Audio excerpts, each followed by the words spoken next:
africain, toute vérité est provisoire.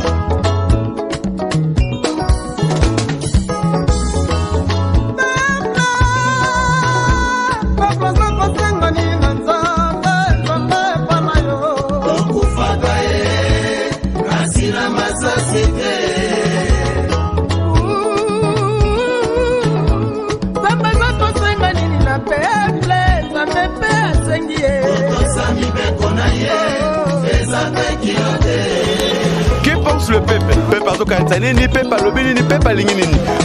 Mondele akumba Biblia, mate ya l'amour du prochain. Akumbili susu ba bombe na ba obi mandoki seye moko. Nai mwana Afrika na moni vérité. Que pense le peuple? Liboso na bino mbote na bino bandeko balanzi. Le lot est sous le bosso na bino pour na koyesa bino que pense le peuple par rapport ya makambo oyo ezoloba mingi na kati ya mboka République démocratique du Congo. Donc toyeba ete na kati bisika to siko vanda biloko ebele siko zwama. Mais na bakambi na biso bazali ko kanisa nini pe bazali koloba nini. Nde yango but ya émission oyo que pense le peuple. Alors micro na biso ekozala tendu le liboso ya population congolaise par rapport il y a sujet où ils allaient discours, il y a chef de l'État, où il bongo à cela qui cause la tenue, le bosso, il y a Union européenne Mobimba par rapport il y a République démocratique du Congo, petna bambo kamisusu. Alors, toza awa liboso na bino pona kolobelango. C'est parti. Mbote papa. Mbote maman. Boni. Très bien. Toko koyeba kombo. Comment on a Percy Massinga? Si je suivi ça à la radio, oui.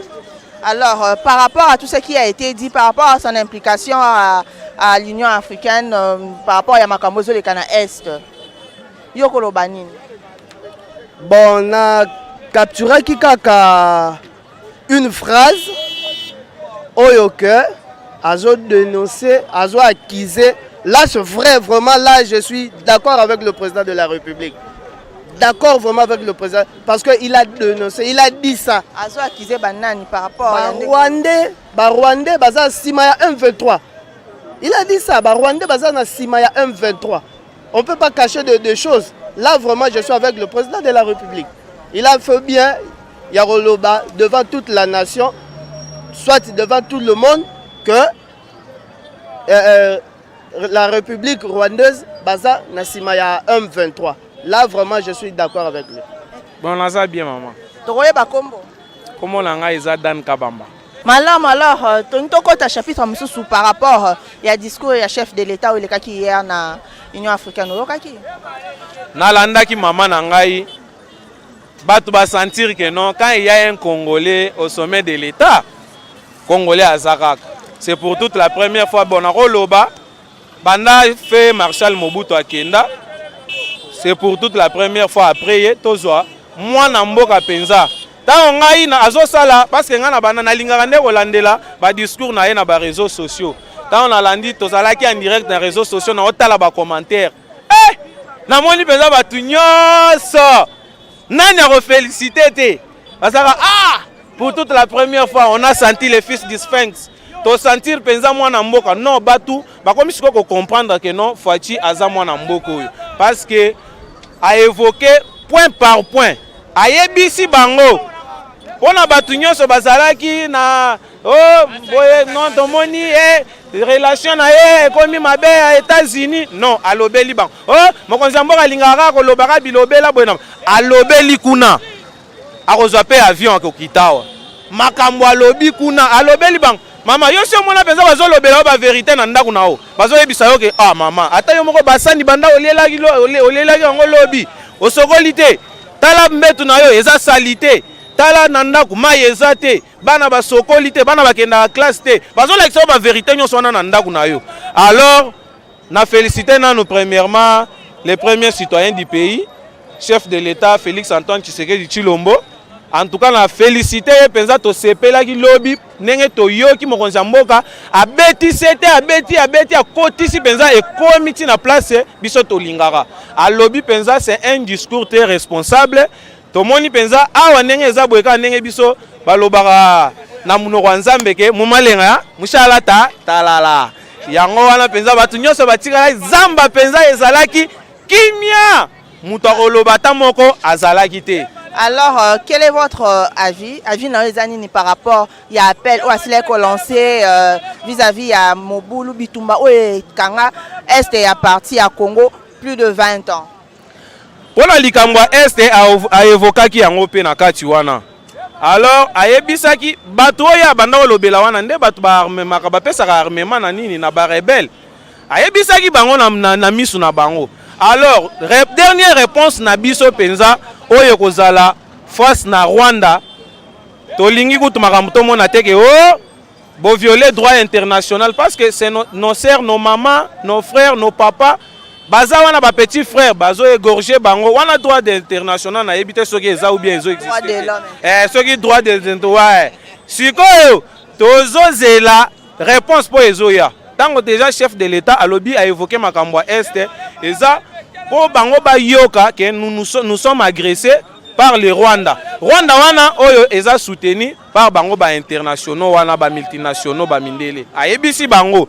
Alors yambala oyo tango FARDC na biso mapinga makasi bazo banda ba action sur le terrain mama pezo kota kuna. Je pense que kimia ekozala kuna parce que nenga kenda oyebisa bango ayebisi bango avertir déjà bango ayebisi bango que non bomoni makambo ndenge tozo agresser bino bofandika wana bolobaka te bozo kotela Rwanda ba makamusu parce que na langage na ye déjà ndenge nga na oyoka ayebisi bango mindele bazo kotela Rwanda bafandi na bango kimia. Alors réponse ya biso tango toko répondre ya mbaloyo na ebité soki ba Rwanda penza ba kofanda penza na kimia. Alors, pour un discours, ndenge ko sikoloba awa alobi ete chef de l'État ya solo ayeba kibongo koningisa sete lokola mwana ya Congo ya solo pe ayeba na ko saluer bravo na lokola premier citoyen ya mboka Congo. En tout cas, merci beaucoup na yo mokonza mboka na Union sociale koloba par rapport ya République démocratique du Congo et par rapport ya ba Union so et ba mboka nyonso za ki cité na kati ya discours na yo. Bonjour papa. Bonjour. Wanga Alain. Alors, par rapport à discours du chef de l'État au Taki Koleka hier, point de vue na yo place nini au monaki président le baki malon place nini au monaki abeta ki motema. Donc, on peut avoir un point de vue. Bon, le kuta m'a bien à discours na. OK, merci. OK, merci. Bonjour papa. Oui, bonjour madame. Comment on a monsieur Étienne Makashiminga. Monsieur Chentontozo a vu non par rapport au discours du chef de l'État et puis par rapport à la place Oyo et Tika Kyo na badi on a. Bon, en tout cas, discours du chef de l'État Oyo répondre vraiment à souci à la population congolaise parce que depuis très longtemps, ça fait 20 ans que nous vivons la guerre de l'Est Oyo qui est importé na le comportement des politiciens Moussou-Soubaya qui se sont alliés avec les Rwandais, qui sont entrés, leur ont donné un prétexte, ils ont occupé. Depuis très longtemps, on a décrié, on a vu que tout ça qui est un peu à l'écart, la population n'a pas d'autorité. Nous, on disait on est agressé. Les autorités disaient on n'est pas agressé, mais aujourd'hui, devant l'Assemblée générale des Nations Unies et si la Nation Unies Kosangana, quand le chef de l'État prend un ton, il dit comme ça, en tout cas, c'est déjà une première victoire pour nous parce qu'au moins nous sommes tous en accord avec le président. Tous pensons au moins que tous on est de commun accord qu'on est agressé. Bon, en tout cas dire que point étiqueté Makasi d'une manière générale tout ce qu'il a exposé, mais au moins il a l'occasion d'exposer ça. Et surtout que ça vient au lendemain il y a une déclaration du secrétaire général des Nations Unies qui disait tout haut, clairement que le M23 est surarmé plus que la RDC, plus que la MONUSCO. Au Monique Siko, quand le président aussi apporte cette voix-là, donc il met maintenant la communauté internationale au défi. À elle maintenant de réagir comme on a réagi en Ukraine. Et puis, en passant, j'attire aussi l'attention des autorités congolaises. Parce que nous risquons de vivre l'Ukraine africaine. Il y a une guerre par procuration qui se passe à l'est du pays. Il y a les puissances occidentales qui viennent derrière le Rwanda parce qu'ils voient que le Congo a beaucoup de richesses. Il sera la RDC regorge des minéraux stratégiques. Pour être une grande puissance dans les jours qui viennent, il faut contrôler les puissances, les minéraux qui sont au Congo. Et comme il y a la montée de la Chine en puissance et la Russie qui monte en puissance, donc les Américains, comme d'habitude, ils veulent toujours passer par un pays tiers, comme ils sont passés par l'Ukraine pour neutraliser la Russie, comme ils sont passés par les Taïwan pour neutraliser la Chine. Donc la RDC a aussi son petit Rwanda qui est à côté. C'est comme ça que nous voyons ce flou-là. Mais c'est déjà un premier point, comme nous sommes tous unanimement d'accord que tous agressés, la volonté, il n'y a pas une arme qui soit plus puissante qu'un peuple uni. Donc nous pensons que nous allons gagner. Il a aussi parlé de l'Ukraine en passant, de la guerre de l'Ukraine contre la Russie. Et il a dit que cette guerre-là impacte aussi na commerce, organisation, il y a des pays, il y a des pays. Oui, madame. Au-delà de ça, au-delà de la guerre, pour impacter l'économie mondiale, il a même parlé de la pandémie parce que la guerre de l'Ukraine est venue renforcer la crise qui existait déjà pendant qu'on s'est tâtonné pour sortir. Oui, la guerre de l'Ukraine a impacté le monde entier parce que, surtout l'Afrique, les graines que nous consommons, les pains, je ne vois pas un Quinois qui peut faire 2 jours sans manger les pains. Il n'y a pas longtemps, vous avez vu les carburants, comment le problème des carburants a chauffé la vie des Quinois. Donc, il avait totalement raison. C'est comme ça, c'est aussi une interpellation pour les Africains même. On ne peut pas chaque fois commencer à pleurnicher. L'Ukraine, nous parle souvent des terres arabes que nous avons au Congo. La guerre de quoi l'Ukraine, il faut en des leçons aux autres dirigeants africains. Ils auront des précautions, ils auront déjà des solutions anticipées pour investir dans l'agriculture comme on a commencé à investir dans les blocs pétroliers. Il faudrait revenir à investir dès aujourd'hui dans l'agriculture pour éviter, parce que les crises, il y en aura toujours. Mais que ces crises ici nous servent de leçons, au moins aux dirigeants, parce que nous pouvons avoir la volonté, mais ce sont eux qui ont la décision de prendre la décision. Bonjour. Oui, bonjour, merci. Bonjour. On vous appelle comment? Je m'appelle M. Gracieux Lumeza. Vous êtes en mesure de nous parler en Ngala? Oui, ça ne dérange pas, même en Swahili, c'est mieux plus. Ok, pas de problème. Alors, tout par rapport, il y a discours, il y a chef de l'État, il y a qui lobby, avis nayo, et puis et là on a quatre discours et c'est ça que autant au président et qui n'a côté pe la nami soba. Na avis na ngai na mokonzi mboka na oyo alobaki, c'est très important. Et belé, je ne cite pas les noms, nayokate bakonzi mosusu bakendaka na ba accord neti wana aye alobi eloko oyo intéressant kinga makasi, c'est sur le point ya koloba que a dévoué clairement que l'M23 est sous couvert ya pays na biso voisin Rwanda. Alors ça m'a beaucoup vraiment plaisir, ça m'a fait des plaisirs vraiment. Et chers amis, je dirais au peuple congolais de soutenir notre chef, qui est le président de la République, Fachi Beton. Permettez-moi encore à dire en Swahili, Wandugu wapenzi, tuache tribalisme. Tuache tribalisme. Tuwe na mapendo na umoja ya kusutenir raisi wetu wa kidemokrasia ya Kongo. Alisema maneno mazuri sana ya kusema ya kama M23 iko sous couvert na pays yetu voisin ni Rwanda.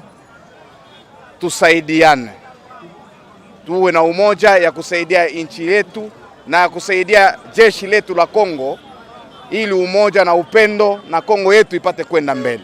Shukurani et je vous remercie. Mbote papa. Mbote maman. Ouais, monsieur José. Monsieur José, tu as avis par rapport au discours, il y a chef de l'État. Bon, na landa yango vraiment na bokebi. Et le roi Liboso tu apprécier ça discours moko responsable.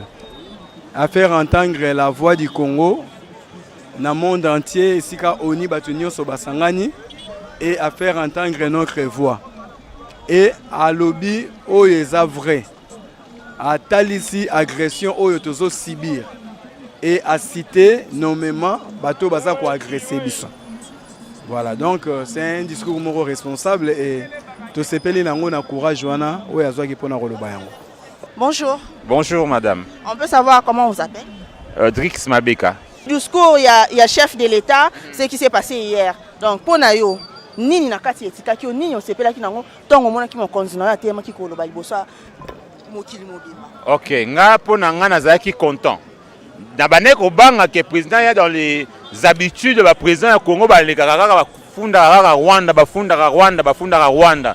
Cette fois-ci, président Matisse moi dimanche a changé moi discours en attaquant ouvertement l'ONU. Parce qu'après discours où il y a Guterres, secrétaire général à l'ONU, les cas qui ont bêti munoko zangi makamaro loba et puis ça qui chef de l'État ba argument est ça que non à loba et attaqué l'ONU. Par rapport au bima qui wana tu wana ONU za na maboko mazo condamner Rwanda te. Rwanda za bien armé na nani au moment où ONU za Nations Unies, ba Canada, ba États-Unis, toutes les nations puissantes y a monde des wana. Mais ba M23 ba za mieux armé que les ONU. Donc chef de l'État le fait qu'il a fustigé ONU, moi discours ya Sikawana za nango très content. A interpellé le monde entier. Bonjour papa. Bonjour madame. Oye ba kombo. Kombo nanga Bob. Papa Bob, alors tontoye ba par rapport ya discours ya chef de l'État ou les cas qui hier. Yo moni nini au président Lobaki et c'est ça qui yo avis non par rapport ya discours.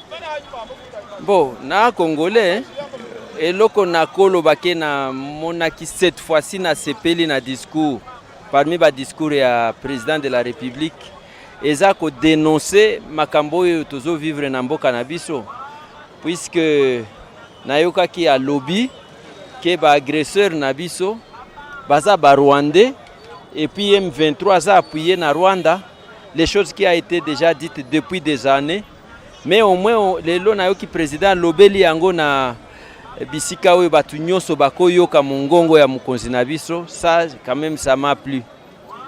Bonjour. Bonjour, merci. Toko koyeba kombo? Ouais, c'est monsieur Patrick. Monsieur Patrick, tu as avis non par rapport au discours du chef de l'État ou le cas qui hier? Oui, bon, discours du président de la République au pressoir des Nations Unies. C'est un discours d'un fils du pays, d'une de son rang. Donc c'est un discours qui n'est pas... qu'on peut juger un discours à sa place avec beaucoup de sentiments, n'est-ce pas, patriotiques. Parce qu'il a dénoncé les Rwandais comme étant agresseurs de notre pays au pressoir des Nations Unies. Donc il n'a pas mâché les mots. C'était rempli de sentiments patriotiques, les sentiments nationalistes. Donc les sentiments d'un Congolais, tout Congolais, qui peut se retrouver à ce niveau-là, il peut que dire ça. Parce qu'on a constaté beaucoup de présidents. Même à l'époque des musées, on n'a jamais, même à l'époque de Kabila le fils, on n'a jamais vu un président au niveau des Nations Unies dénoncer les Rwandais, dire que les Rwandais c'est un agresseur, n'est-ce pas, de la RDC, on n'a jamais vu ça. Donc ici, les Nations Unies en tant que force du monde, ils doivent prendre des mesures très sévères à l'endroit des Rwandais pour, n'est-ce pas, trouver la solution au problème de l'Est de notre pays. Bonjour papa. Bonjour madame. On vous appelle comment? On m'appelle monsieur Blanchard Kibimombo. Monsieur Blanchard, nous voulons en fait savoir quel est votre avis par rapport au discours qui s'est tenu hier aux Nations Unies par les chefs de l'État. D'abord, il y a eu des points positifs, il faut le dire. Et nous avons loué ces comportements du président. Il s'est défendu comme tel. Il a vraiment parlé. Il a vraiment parlé au niveau de la grande tribune des Nations Unies. Parce que vous savez, depuis plus de 20 ans aujourd'hui que nous sommes agressés. Et depuis tout ce temps, je ne voudrais pas trop polémiquer, mais je sais que depuis un certain temps, il n'y a pas eu de franches paroles. Mais cette fois-là, on a entendu et il a nommément cité des noms. Et c'est tout ce qui a été positif pour nous, c'est tous nous Congolais. Okay. Alors par rapport à tout ce qui se passe à l'Ukraine et qui impacte aussi la République démocratique du Congo, notamment sur le plan pétrole, sur le plan aussi farine et tout, alors comment est-ce que vous avez eu cette histoire-là? Mais vous savez, d'abord, l'Ukraine aujourd'hui, il est agressé et la RDC aussi est agressée. Mais prenez comment les Ukrainiens bénéficient de l'aide internationale. Et nous, les Congolais, nous sommes agressés, mais vous avez entendu la parole du secrétaire général des Nations Unies quand il dit qu'il nous retourne d'aller s'entendre avec l'Union africaine. Et voyez, donc c'est-à-dire cette histoire des Africains ne concerne que les Africains. Mais quand il s'agit d'autre que l'Afrique, là, on s'assoit sur la table et puis on essaie de chercher des solutions. Bon, l'Ukraine est attaquée aujourd'hui et l'Ukraine, c'est lui qui est à la source de base de tous ces problèmes de carburant que nous avons aujourd'hui. Espérons qu'il y ait une solution, certainement, comme ce sont eux qui ont débuté la guerre en Ukraine, ils vont chercher les moyens pour aider. Mais dans l'entretemps, qui en souffre beaucoup plus? C'est nous. C'est nous. Aujourd'hui, hier, vous savez que les taxis étaient jusqu'à 3 000 francs congolais les billets. Donc, je pense que ce qui se font du niveau local, si on peut avoir les mêmes appuis que les appuis qui sont au niveau des Nations Unies, si on peut avoir les mêmes appuis aussi ici, chez nous, on peut peut-être se dire un ouf de soulagement dans le sens de crise au niveau de la RDC. Parce que vous savez que la crise est en train de s'intensifier et demain, ça sera une crise alimentaire. Et finalement, nos enfants et nous-mêmes, nous n'aurons pas quoi manger. Donc voilà. Par rapport à tout ça, tout ce que vous avez dit, par rapport à la crise qui est déjà en cours, qui est déjà en cours, parce qu'aujourd'hui, nous avons manqué de l'essence, carburant, de même, nous avons manqué de farine pour la préparation de pain. L'autre sera peut-être le bleu et tout qu'on sort. Alors, quel est le conseil que vous pouvez donner à notre gouvernement? Bon, le gouvernement qui tienne bon. C'est vrai que c'est difficile parce que dans moins d'une année, nous allons aux élections. C'est aussi ça qui sera un peu un ambigu pour nous, mais que le gouvernement se tienne et qu'il puisse concrétiser tout ce qu'il a préparé pour son peuple. Bien que nous allons aux élections, j'insiste, du fait d'aller aux élections, c'est aussi un fait. Voilà. Merci Nabino Bandeko Balandi, Pambate Bozalaki Ebele Liboso ya Itandonike Nabino Pona Koyoka population congolaise et l'Oba qui liboso Nabino par rapport à sujet oyo chef de l'État asilaki ko telema liboso ya Nations Unies pona kolobela na yango to sengi Nabino population pe to sengi Nabino bakambi boye baka kozala na patriotisme ya kosala oyo ezali bolamu pona mboka na biso eke liboso pe biso ba peuple tozala pe lisusu na esprit moko ya patriotisme po ezali malamu kosunga mboka kotambola malamu elongo na mokonza mboka na biso ekotinda ete mboka na biso ekende liboso pe ya munene ebongo ezalaki ya bino Harmonie Musa liboso ya micro na bino pe na sima ya ba caméra na biso ezalaki bongo monsieur Eric Nemutu totambola kini na mokona lelo na yango na pesi bino bayi tokokutana à la prochaine occasion. Africain, toute vérité est provisoire.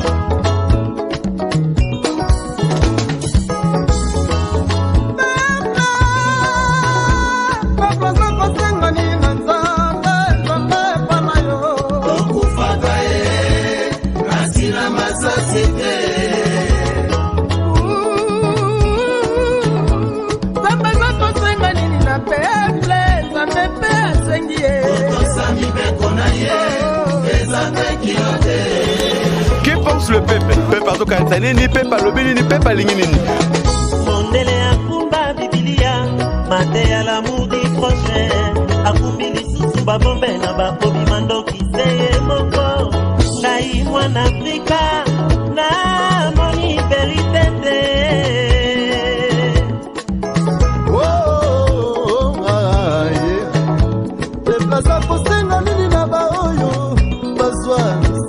Conscience professionnelle, tosala pona ekolo. Que demande le peuple, paya bakonza mboka, pe baoyo bakambaka mabomba. Peuple azosenga nini? Kunwa kudia kumvwata, bana batangaka pe bazwaka swe, soki babeli.